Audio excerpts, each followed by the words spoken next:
ഗസയിലെ ഇസ്രായേൽ നരവേട്ടയ്ക്ക് സാങ്കേതിക പിന്തുണ നൽകാനുള്ള ഗൂഗിളിന്റെ നീക്കത്തിനെതിരെ പ്രതിഷേധിച്ച് ഒരു കൂട്ടം ജീവനക്കാർ ന്യൂയോർക്കിലെയും കാലിഫോർണിയയിലെ സണ്ണിവെയിലിലെയും ഗൂഗിളിന്റെ ഓഫീസുകളിൽ 100-ലേറെ ജീവനക്കാർ 10 മണിക്കൂർ കുത്തിയിരിപ്പ് സമരം നടത്തി.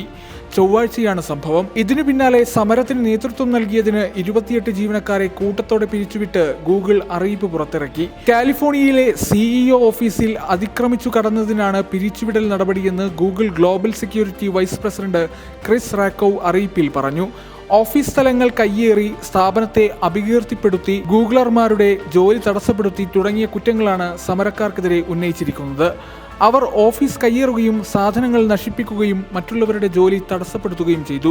ഗൂഗിൾ പുറത്തുവിട്ട അറിയിപ്പിൽ പറയുന്നുണ്ട്, പെരുമാറ്റം അസ്വീകാര്യവും അങ്ങേയറ്റം വിനാശകരവും സഹപ്രവർത്തകരെ ഭീഷണിപ്പെടുത്തുന്നതുമായിരുന്നുവെന്നും അറിയിപ്പിൽ പറയുന്നു. പ്രതിഷേധങ്ങളുടെയും ജീവനക്കാരെ പോലീസ് അറസ്റ്റ് ചെയ്യുന്നതിന്റെയും നിരവധി വീഡിയോകളും ലൈവ് സ്ട്രീമുകളും സമരക്കാർ എക്സ് അക്കൗണ്ടിൽ പോസ്റ്റ് ചെയ്തിട്ടുണ്ട്. ഇസ്രായേലും ഗൂഗിളും ആമസോണും തമ്മിൽ പ്രൊജക്ട് നിംബസ് എന്ന പേരിൽ $1.2 ബില്യൺ നിർമ്മിത ബുദ്ധി നിരീക്ഷണ സംവിധാനത്തിനുള്ള കരാറിൽ ഒപ്പുവെച്ചിരുന്നു.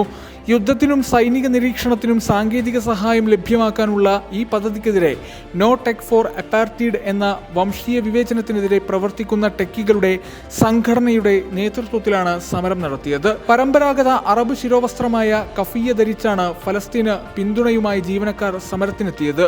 ഗൂഗിൾ CEO സുന്ദർ പിച്ചയും ക്ലൗഡ് യൂണിറ്റ് CEO തോമസ് കുര്യനും വംശഹത്യയുടെ ലാഭം കൊയ്യുന്നവരാണെന്ന് സമരക്കാർ ആരോപിച്ചു.